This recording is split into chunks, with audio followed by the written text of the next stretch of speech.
So I'm excited to introduce our guests tonight. We have two guests, which is fun too. David Hirschman, many of you all know in the room, I'm sure, has spent 4 decades working to bring understanding to the issues of water pollution and ecosystem protection. Much of that time has been spent on restoring the Chesapeake Bay watershed and its local waterways. Dave also operates a small environmental consulting firm, Hirschman Water and Environment, where he works on small and large stormwater projects, conducts training events and workshops, and works collaboratively with organizations like the South River Watershed to improve water quality and build more resilient communities. Locally, he has worked extensively on issues related to the health of the South River Watershed. He lives in Charlottesville, so just came over the mountain, and enjoys exploring the woods, waters, trails, and towns across the Commonwealth. And tonight he's here in a totally different capacity to talk about his first novel, The Tenacious Bloom. It's an introduction, I think, for many of us to an eco-mystery, which we'll get deeply into. Let's give him a warm welcome. Thank you. Also, as an added plus, we have his publisher with us. Nancy Sorrells, many of y'all may know in other ways, is joining us tonight as the publisher for Tenacious Bloom. She and 2 local historian educators, she has a great story about Lot's wife and the name for Lot's wife. If you don't know it, you need to talk to her afterwards about this. But they began this publishing, Lot's Wife Publishing, in 1996 with a desire and a focus on writing and publishing history books. In 28 years, Lot's Wife has published approximately 100 books, 2 videos, and designed, mounted several museum exhibits. Nancy and her husband, along with various cats and dogs, live near Pine Run in the south headwaters of the South River Watershed. She is a freelance writer, historian, and former Augusta County Board of Supervisors member representing Riverheads District.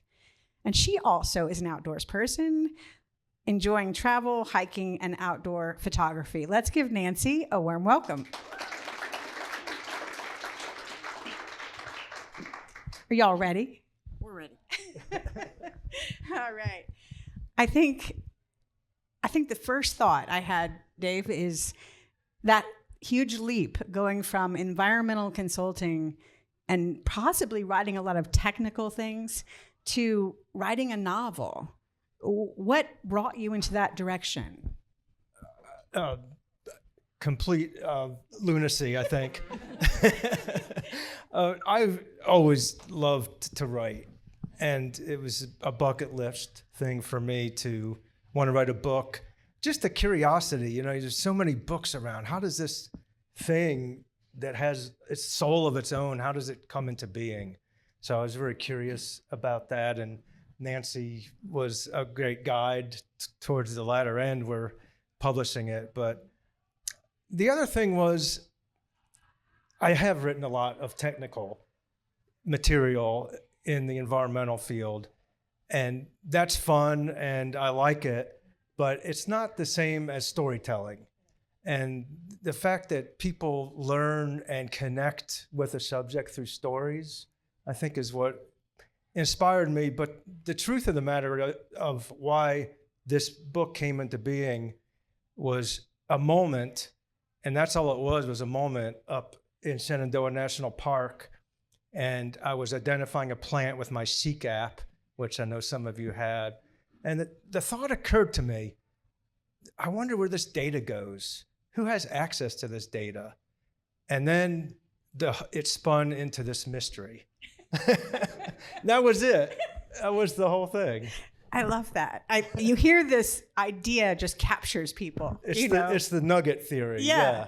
And I will say that at the November Books and Brews, I was telling folks that we were going to do the Tenacious Bloom. It was an eco mystery, and I had a lot of stares in the room that weren't very knowing.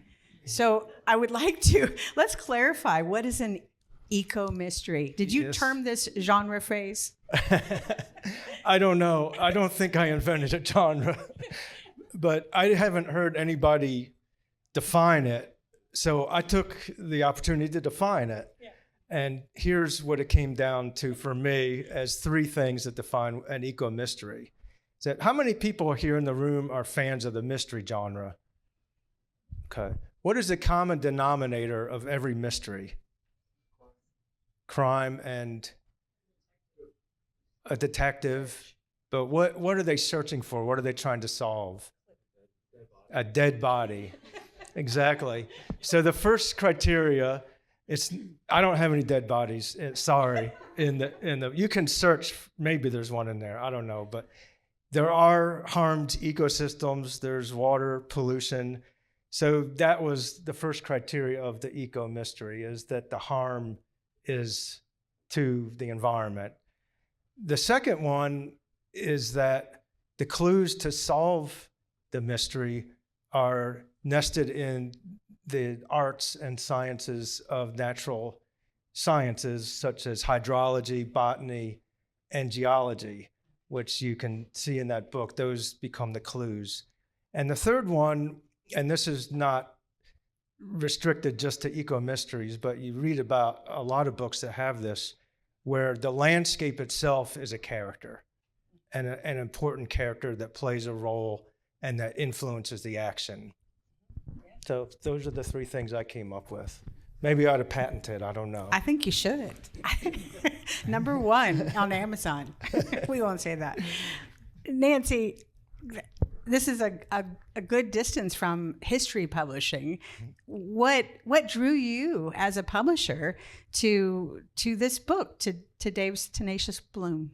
Well, first Dave called me and said, "Can you tell me something about publishing a book? I've got this book that I want to try to do." But it's not. I don't think it's as big a leap as you think, because think of the word history. It's really his story and stories, and we all know that history is in the eyes of the beholder. So the stories are sometimes more true than others. And I actually always said it as a female historian that it should be her story. But it's a book, and we started the publishing company because we were a trio of historians and educators who said, "I wonder if you could do something besides work at a museum or teach in the history field, and maybe we could do history books." And it has just spun into other things. And so this is not the first fiction book, but it's based in good sound science and the sciences and culture. So it fits right in with what we like to do, which is like local authors and showcase local authors and be able to give the author give him his voice without being a cookie cutter online kind of thing or a big publishing house that has their rules. We want it to be a collaborative effort that reflects who Dave is and what his product is. So great. That's an important aspect of letting that story come forth. Can you tell us just a little bit about your interesting protagonist, your detective, and just a quick summary of kind of how you shaped that book? The agent Leah Aurea. So agent Leah Aurea. So that is one of the clues, that there's a clue in that name, and it relates to being tenacious, because there's a particular plant, if those of you who know your plants, and the aurea, that is a particularly tenacious plant. So you can go home and try to solve that mystery on your own. I was just playing around with names. So there's one story in here where everybody's name is based on a plant. So the characters form this vegetated ecosystem. That's what I had in mind. But yeah, Agent Aaliyah starts the book in the FBI Division of Environmental Crimes. She's very committed to it. She's an African-American woman. Her mom, and in fact, her history with her family has a lot to do with nature and understanding plants, going back to the heritage of her family, with her grandmother being a root doctor in the Deep South. So there's a legacy to her family story, and she's also very tenacious. And one of the things that she does, she doesn't work alone. She has to find people that can assist her to solve these eco crimes. And that cast of characters are people that sometimes create friction or tension, but they have to figure out how to work together. Yeah, and those are a cast of characters. I mean, you've got a geologist rabbi, a civil engineer baseball player, a curmudgeon public works director, and a group of kids, that local kids that become kind of like the goon squad. They become her investigative team. What inspired you to pull forth those kinds of characters?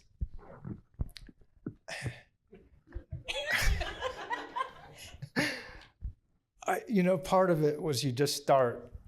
Anybody that writes knows that you don't really know what's going to happen in 25 minutes after you start writing, and some of them just came about. It's a hard question to answer, Mary. Yeah, there is a backstory to some of it, because my protagonist is a woman, and I'm not. And the woman I was working with as a writing coach, a wonderful woman named Virginia Hampton, who she calls herself a literary midwife, and she helps people birth their literary projects. Yes. So she said, aren't you going to put yourself in the book in some ways? And I used to work in a public works department, and I'm Jewish, and I know a bunch of rabbis, but I don't know any geologist rabbis, right? So I had to, that's what came about. Okay. And from your perspective, reading this, what did you think that readers from the publishing world, or just your own, would get from this array of characters? Well, you want me to answer that? Okay. Yeah. So I was very excited when Dave said, well, the first thing you have to do is you have to read my book and tell me what you think about it. And so I started reading it, and I was like, this is the most different book I've ever been asked to read, in a wonderful way. I mean, when he talks about the characters, not only are there a cast of characters based on plants, but there's a cast of characters whose names are based on rocks. Yeah. And so each story, and it's 4 seasons, I guess, is that way we set it up, has a different slant to it. It's the same character, the agent Aaliyah, is all the way through it. But I was excited about his different characters because I do a lot of freelance outdoor writing. And I'm in some organizations, some national organizations like the Outdoor Writers Association of America. And we have been really working hard for a number of years now to make sure that the outdoors, the people that you see in the outdoors reflects the cross-section of this country, and that hasn't always been the case. So I was really excited to see an African-American protagonist, a woman, the young kids who, that weren't in front of their screens, that were actually outside doing things. And so I think it's a very timely book to say, hey, this planet, this outdoors that we have with these wonderful resources, you've got to figure out how we can get everybody engaged, and that means getting everybody outside learning about it. And storytelling is the best way to do that, is to get people out and make the outdoors look like the rest of the country indoors. Did you have a favorite character, either one of you? Well, it's your book. Well, I'm the public works director. I have spent a lot of my career dealing with public works directors and engineers, so I knew the archetype, but to make him a reluctant ally. That was a blast. He was great, and he had heart, even as it was the curmudgeon heart. I felt, yeah. So if I had a character, it might be the barefoot senator. As someone who is a recovering Board of Supervisors member, who knows what goes on the inside of elected office, I liked him. I know one of the things you hear from writers or coaches or midwives of literary experiences is write what you know. So I guess my question, Dave, is how closely do these cases really reflect your experiences in your work that you do and that you've been doing?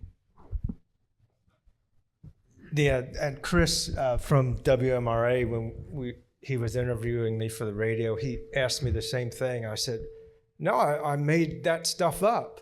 But when I thought about it afterwards, I realized, oh yeah, I had to do that kind of thing in all my different iterations as a county public works person that was responsible for water resources in an entire community, including drinking water reservoirs. And we tracked down a lot of pollution. And as I was telling you before, that on some occasion I did have to serve warrants on people for pollution violations. So the kind of thing that Aaliyah might have done, but with a lot more danger and flair involved. And more recently, I've been doing a lot of work with sustainable landscaping.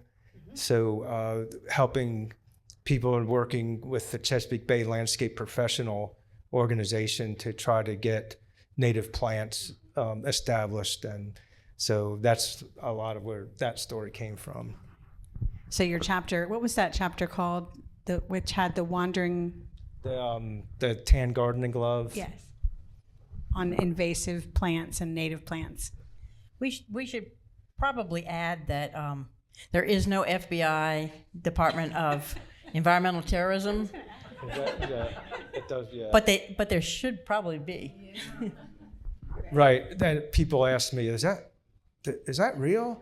I said, no, I made it up. The benefit of fiction, right? Yes. Oh, yes. It can carry the story. It's what connects us. You mention as well, Waynesboro does get named in the book at I think the last story. Right. Lucius, who is a character who has a cabin up on the Shenandoah National Park, and he's a forager. How much of really, I think the persnickety polluter, that was a chapter name, all of these are connected to these cases, reflects your work in the Waynesboro area, the South River watershed? Well, it's definitely a piece of it. Yeah, the way, and a lot of that story also takes place in Shenandoah National Park. And so I was really happy to put Waynesboro in there in a historical way. And I think a lot of the stories, it could be anywhere that these things could happen, where water gets polluted and you don't know how or where it's coming from. And that could certainly be the case in a lot of communities, yeah, including Waynesboro. And luckily, the public works director in Waynesboro is a great guy.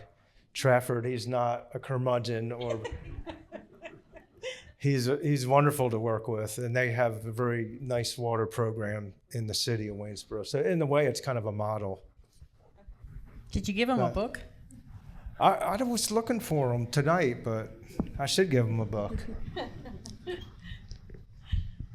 In the times that we live in, when we start talking about historic floods, and we've just gone through one in Asheville and all of the things, how important it is it? I mean, I think when I was reading The Persnickety Polluter, there's so much I really don't know about the underworkings and in our cities, what the storm systems are, how they're connected, how they're mapped, what things are close to them. how important is it that we know a little bit more about how our cities work, especially now? Yeah, it's the underground world of interconnected pipes and manholes. That's the subject of that story.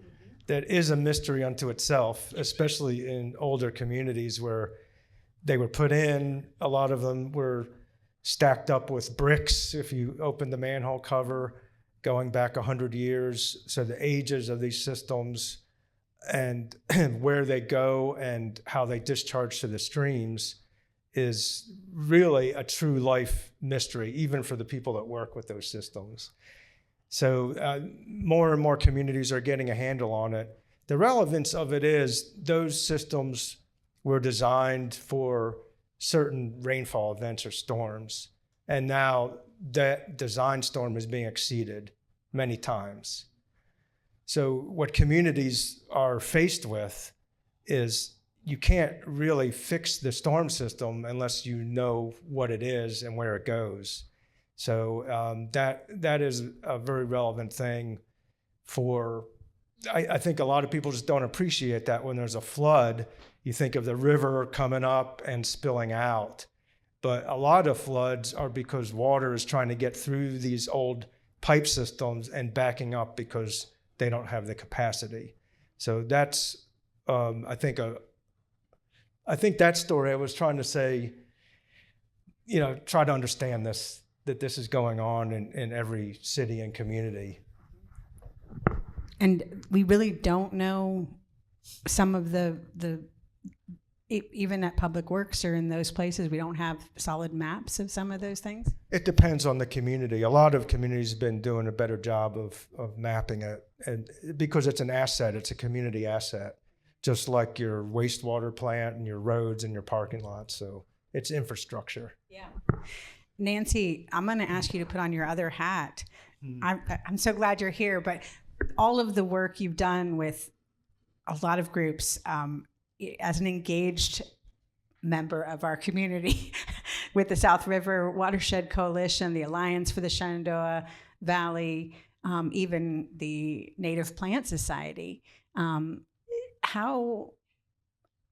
what does it take, I think, or how much awareness do you think we have in our community of those issues in infrastructure, the awareness of our water systems, and really, how can one person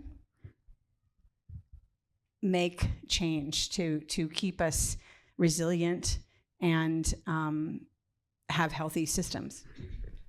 Well, you packed a lot into that question. I'm not sure really where to start, but let me just start with this. So when Dave came to me with this book, it wasn't like we didn't know each other, and water is what has kind of tied our longtime friendship and association together, because I was for years and years on the South River Citizens Advisory Team that is now morphed into the Watershed Coalition, because I live in the upper reaches of the South River. But all of that work, my work on the Board of Supervisors, my subsequent work with the Alliance for the Shenandoah Valley that really was focused for many years on stopping the Atlantic Coast Pipeline, it all ties into these stories that we're trying to let people know about. I mean, I think until there's a crisis, a lot of times until there's flooding or until there's a pipeline that's going to go in or something like that, we take it for granted, and we don't realize what's underneath our feet and what's happening. And so you can only lecture to people so much. So books like this, I think, are so important to educate people and make it easy and fun to understand this huge responsibility that I think we all have about what's happening in this world and what we're going to have in the future. And so I mean, it was just a fun way to do it and not have to. So I could wear all the hats at once through his book. Read it and just continue the story, and hope he comes out with a sequel really soon. I agree with you. I think it's a fun, connective way to kind of dive into these, and you're learning a lot in the process. Through the names of things, from vibrating rocks to invasive plants and things like that. I guess, what would you say is, the public works director had a part. I keep going back to him because he impressed me too, but talking about, they barely have, with everyone wanting lower taxes, there's barely enough funds to cover just the basic maintenance. And even that's kind of hard. But to look at trying to do infrastructure projects, and you think about, again, Asheville and places like that, where it's multi-million-dollar projects. How do we go about funding those in our communities? Dave? Whoa. Wow. I think somebody in the room can answer that question. It's hard, Mary, because our local budgets are largely property taxes, and they can, you just can't tax people that much. Fortunately, depending on federal and state programs, there's been infusions of money for infrastructure, including water infrastructure. Drinking water is a big need, and stormwater is a big need. So, it really takes all levels, but I also think it takes communities and the citizens in communities to advocate, to say it's worth it. We need to do this. There's a lot of recriminations and finger pointing after a flood. It's like, why didn't the Public Works Department do X, Y, Z? And it comes down to those budgets. Well, I also, just to add to that, there's, with good planning and good development and awareness of our natural resources and the rich natural resources that we have, there are ways to perhaps make the natural resources an economic plus. I mean, the city of Waynesboro is actually doing a really good job of turning it around from the river being an enemy that they fight to the river now is, their economic engine. And you've got tourism and natural resources and outdoor recreation and things that, if you respect and develop and protect those places and enhance them, that you can get money for that, besides just the burden of property taxes all the time. But you can have economic engines of local businesses and other outdoor green resources and things. So. Yeah, just to build on that, I was to plug the South River Watershed Coalition website. David Verde's in the back there, and Max, and a lot of people from the coalition. But David and I worked on videos to tell the story of the South River and about the transformation of the river. And it's a remarkable story. What you all have here in Waynesboro with the South River compared to what it was a few decades ago, it's a story that the whole country, really the whole world, would want to hear about, because it has been a transformation and a change of attitude, and so many different people have been involved in it, in the community and agencies. So yeah, check out those videos. If you go to southriverwatershed.org and go to the video tab, there's several videos that just tell different aspect of the South River story. So another form of storytelling. David has been a wonderful asset to put those together. And I just have to call out, look at this cadre from the old science team, South River science team there at the middle table. They really hang together. But Mike Liberati, he had so much to do with everything, including the formation of the South River Watershed Coalition, and Don and Paul and Ann, and just great teamwork that resulted from all that work over 25 years. Well, I think it's time, if there are questions out here, anything from publishing to novel writing to eco-mystery to watershed challenging questions. the question is this book written for adults, or can middle schoolers get into it, read it? No sex, so but there are cuss words. So if the middle schooler, my objective is to get banned in school, so that another reason to write a book.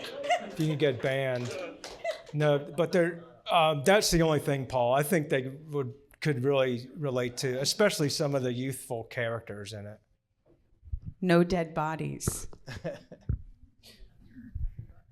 Question is about how long did it take you from that moment of inspiration where the idea hit you to actually having a first draft of the book? It was a very long, unplanned guitar solo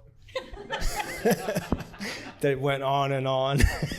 I would say 4 years, and then the publishing was another, a year? Year and a half. So just to add, people probably say, what does a publisher do? So Dave comes to me with a manuscript, and I read it. I'm not his writing coach. He already had a really good outline that she had helped him birth.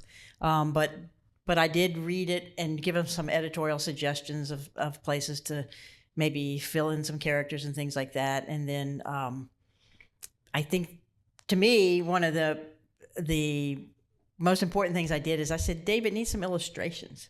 So I told him that, and he went back, and the illustrations are all his illustrations in the book. So he went back and played some more with that. And then we had to lay it out, see how it was going to look, figure out just little things that you wouldn't think about, like fonts and spacing of type and what's the cover going to look like. And so I was the second midwife that then took it from the manuscript into the birth as a real book with a spine and books in print and ISBN number and Library of Congress number and all that kind of stuff. Did you have a favorite story that, of the 4 cases, of a favorite case that you wanted to talk a little bit about? Well, it's that the persnickety polluter with the public works, and that story is the most reflective of my career and things that I've done. So, yeah. And I think you mentioned to Chris that you kayaked. You had the same kind of misstep on your kayaking. I've been upside down in a kayak in white water. Yes, fairly recently in Alaska, as my wife Garnet knows. That was really cold water. Is it okay if I take a little gratitude moment? Sure. And I want to thank you, Mary, for helping put this together. It's such an honor. And of course, Nancy, it was such a delight to interact with her in this new way of trying to birth this book. And Nancy, the things that she does in the community, the list just goes on and on. She's a real leader. But I also really appreciate that she suggested those illustrations, because those were moments filled with joy when I woke up and got to draw as part of my job. And I think all of you, I see people from my mystery writing class in Charlottesville and the South River Science team, and Valerie from our Toastmasters Club. And so, thank you all for coming and listening to this. So I'm very appreciative. As far as you covered, a lot of environmental impact ground in this book, from the Clean Water Act, which almost didn't happen, to pipelines, invasive plants, polluting our rivers. What are you hoping that the reader really takes away from Tenacious Bloom? Chris asked me from WMRA that same question, and what came to mind is I hope they have a good time and enjoy reading it and plant some seeds, figuratively and maybe literally too. It's just that they might formulate their own stories of their relationship to the environment and natural world. And, we should tell those stories. And our families also have stories of that nature going back generations. So those are things to wonder about and appreciate and try to excavate and, see what they do for us, in terms of our experiences, where we choose to go in the natural world and how we interact with it. Just from the title, The Tenacious Bloom, and the ending, which I won't give away for those who haven't gotten to that, it sounds like this cast of characters is going to continue. It's going to move along. Do you have a next plan for the Tenacious Bloom crew? Some of the crew. It's a big crew. Yeah, I'm working on I guess you'd call it a sequel, but another set of cases that, and the protagonist in this next book is going to change from Aaliyah to another one of the characters. So we get to see Aaliyah through another character's eyes and experience. So that was kind of fun to write it like that. When should we anticipate this one? Ooh. I don't know. Not hopefully within a year or two. This is a great question. If Matt was out in nature, how would he know he stumbled onto an eco-mystery, and what steps would he take to solve it? Well, Matt, anywhere you turn in nature, there are several eco-mysteries. So the trick is to focus on one and to figure it out. And, plant guides, or you can use apps on your phone, and you can read a lot. I really appreciate geology. So a lot of what we see on the surface, it's kind of like those underground pipes. It's the influencer of everything on the surface is what's underground, and the rocks in the soil. So that's another inquiry that you can go down, especially in the valley. It's fascinating as you transition from the valley floor up to the Blue Ridge, all different. So go ahead, go solve it, Matt. I will add to that there are a lot of eco-mysteries that aren't necessarily crimes that have been committed. I mean, my friend and I try to hike every week, and we see all kinds of cool, fascinating things in nature that are mysteries until we kind of delve into them and try to figure them out. And aren't we really lucky that we got to be out here and see that today? So, question is, how did you get away from the jargon of the industry, of the science, and really connect with other words, or did you? I think, if you read it, did you? I really tried to stay away.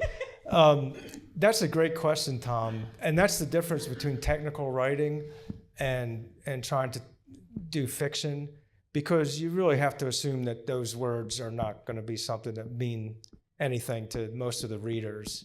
So you have to describe the phenomenon of, in that one with the public works director, there's hydrologic and hydraulic models, so I don't know how I did with that, but it was used. I think what made it interesting, it was the flow rate of the stream was used to solve the crime. So making it a clue, I guess, made it more, of interest. But I think that's a great question, and that's why I think that books like this are so important to the general public, because scientific writing, it is hard for people who, like even when we were fighting the pipeline fight, you talk about karst, and people are like, well, what the heck is karst? But if you say Swiss cheese underneath our feet, I remember one time as a historian, I went to this conference, and this archaeologist was talking about this thin piece of iron with an elongated opening in one end, and I'm like, why didn't you just say needle? It's a needle. You found a needle, and so that's the beauty of books like Dave's, is that everybody can read it and enjoy it, and they don't have to be schooled in the scientific jargon. Well, you've had to do that in your books too, right? In terms of the historical things. It's a great, as a non-scientist, I will say, I didn't even know I was in that sphere. So it was very successful storytelling and not using jargon. Yeah. And thank goodness for the copy editors of the world, right? That's why they're there. A single greatest water resource issue that exists or may have been solved, or ways in which it has been solved. Wow, just a single one. One that I appreciate is everybody knows what a floodplain is, right? Over the years, they flooded, but we just built stuff there anyway, and we put infrastructure there, a lot of transportation infrastructure, and so one of the things that's really happening is people are looking as a network of interconnected streams and floodplains and looking at the landscape and bringing back trees and native plants. So it's really doing multiple things. They're putting paths so people can recreate. They're creating a lot of benefit for flood control, and they're doing a service to wildlife. So these projects that just don't do one thing, but they do a bunch of things because they're so well thought out and so well designed with teams of people and with the community involvement. And I think Waynesboro has done some of that. So that would be, I'll probably think of like 5 other things tonight in the middle of the night, but that's what, okay, I'll give you a call. And who are the players in that kind of is it a mixture of nonprofits, government, private? Yeah, a lot of times watershed groups will drive that type of thing in a community, maybe get a grant. So there has to be planning, there has to be design, and there has to be the building of it or the installation of it. I think the South River Preserve, and in some ways what's under construction now, the Low Springs Natural Area are 2 examples of that happening. But you can do all those things, on a smaller scale, like bioretention areas. That's another thing about jargon, bioretention areas, but rain gardens that there's nice plantings, but you also have layers underneath that are designed to cleanse the chemicals that go through and get the water back. And there's a great example of that at the South River Preserve, of that once was the huge parking lot for DuPont that is now a bioretention area, and it worked during this last storm. So, yeah, I think that's the reverse of the Joni Mitchell song. Yeah. Yeah. It's pretty exciting. I don't know if anybody's done that, but I feel Waynesboro should put that on their list of things. If you want to know the technical term for that, depaving. Thank you. Well, we appreciate your storytelling and bringing these concepts to everyone in a fun way that allows us to explore things that we didn't. It's like historical fiction where you just get on the cusp of it, so you get some understanding, and it allows you to question and want to get more answers. Yeah. So thank you so much for writing it and for being a part of our Books and Brews tonight. Awesome. One more thing, yeah. Mary. We were casting around for a date for this event, and it landed on December 4th, which happens to be my father's birthday. He would have been 95 today. He passed away. I had Parkinson's for many years, but I wouldn't have written anything without my dad. He was really a lover of words, a lover of language, and he corrected our grammar at the dinner table, but he did it with a smile. So I was just really, I have so much gratitude for him and the fact that this event is taking place on his birthday.